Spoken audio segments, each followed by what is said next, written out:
Hello student, in our last video I told you about the alkyl substituent and you all know about the alkanes.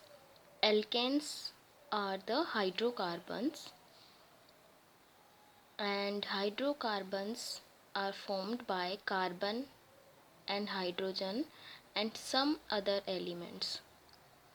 And I told you that alkyl substituents are formed by removing of one hydrogen from alkane. For example,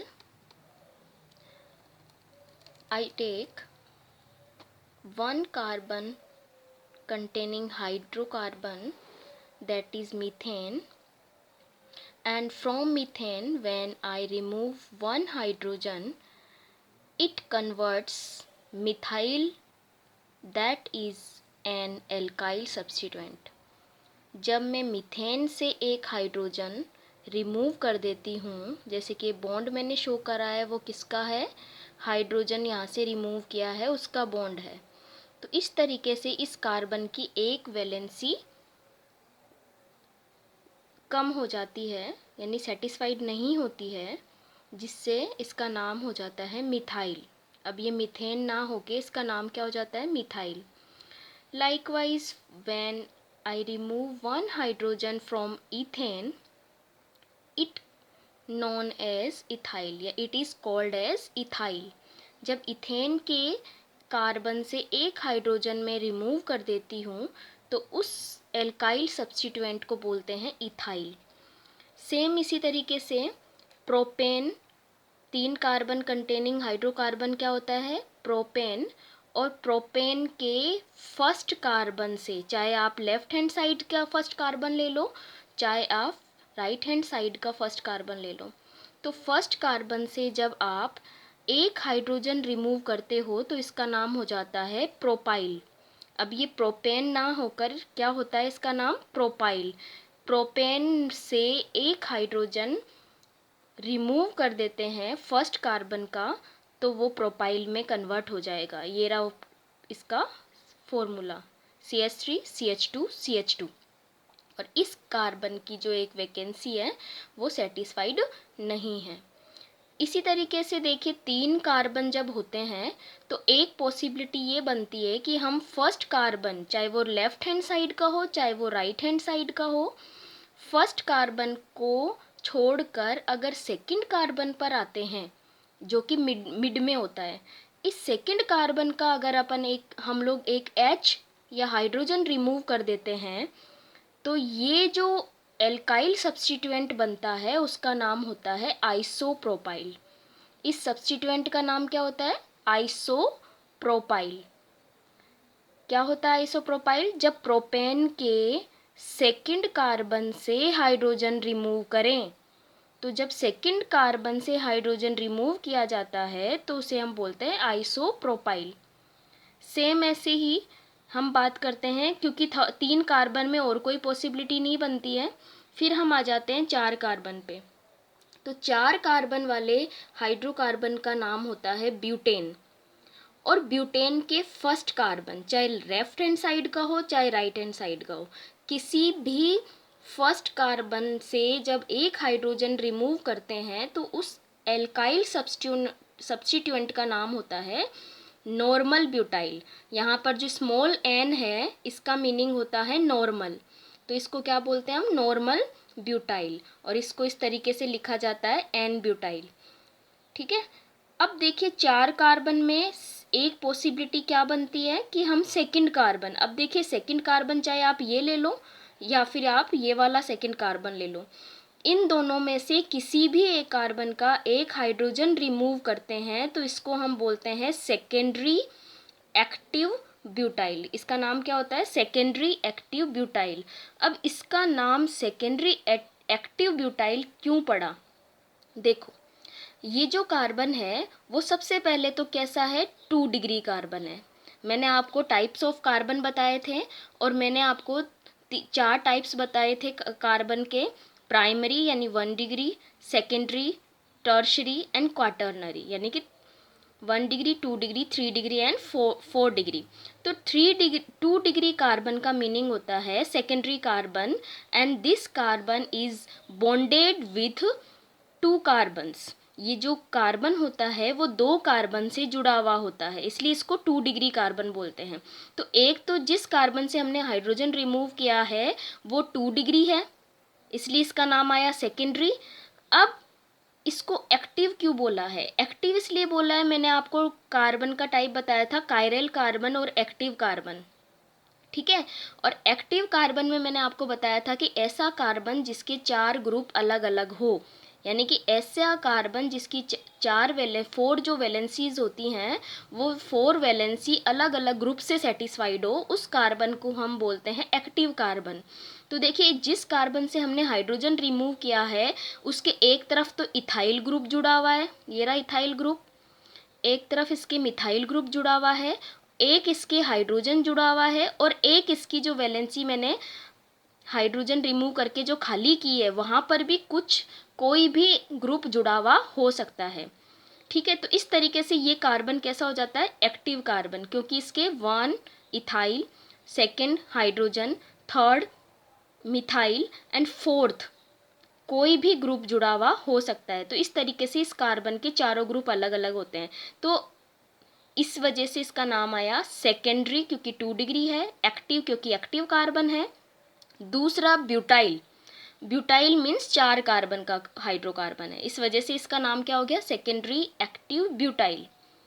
okay, now यहाँ next जो हमारा alkyl substituent है उसमें देखिए carbon कितने हैं? 4 carbons हैं, but ये स्ट्रेट चेन में ना होकर एक कार्बन का ब्रांच लगाया हुआ है। ये देखिए यहाँ पर एक ब्रांच लगी हुई है, ठीक है। अब जब किसी भी हाइड्रोकार्बन को इस तरीके से लिखा जाए और फिर उसके फर्स्ट कार्बन से एक हाइड्रोजन रिमूव किया जाए तो इसका नाम होता है आइसोब्यूटाइल। देखो, ब्यूटाइल तो क्यों? क्योंकि 4 कार्बन है। आइसो क्यों? क्योंकि इसके एक ब्रांच लगी हुई है, और ये जो ब्रांच है वो 2nd नंबर कार्बन पे लगी हुई होनी चाहिए, ये भी हमें ध्यान रखना है, ठीक है। तो इस तरीके से जो एल्काइल सब्स्टिट्यूएंट बनता है उसका नाम होता है आइसोब्यूटाइल। अब देखिए, हमने अभी भी 4 ही कार्बन लिए हैं, लेकिन अब की बार मैंने हाइड्रोजन किसका रिमूव किया है? यहाँ देखिए, आइसोब्यूटाइल में मैंने इस वाले कार्बन का हाइड्रोजन रिमूव किया था, लेकिन अभी मैंने ये जो कार्बन है जो कि टर्शरी कार्बन है, कैसा कार्बन है ये? 3 डिग्री कार्बन।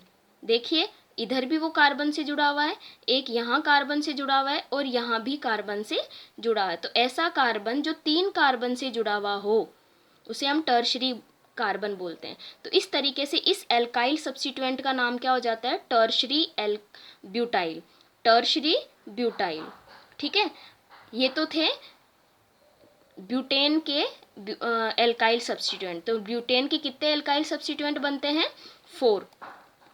अब हम बात करते हैं पेंटेन के लिए, जिसमें 5 कार्बन होते हैं। तो पेंटेन में भी देखिए, फर्स्ट कार्बन से स्ट्रेट चेन में है 5 कार्बन, और फर्स्ट कार्बन से मैंने रिमूव किया तो ये तो हो गया एन पेंटाइल, ठीक है, नॉर्मल पेंटाइल। फिर जैसे हमने ब्यूटेन में बात करी थी, 2nd नंबर कार्बन चाहे आप इधर से लो चाहे उधर से, एक ही बात है।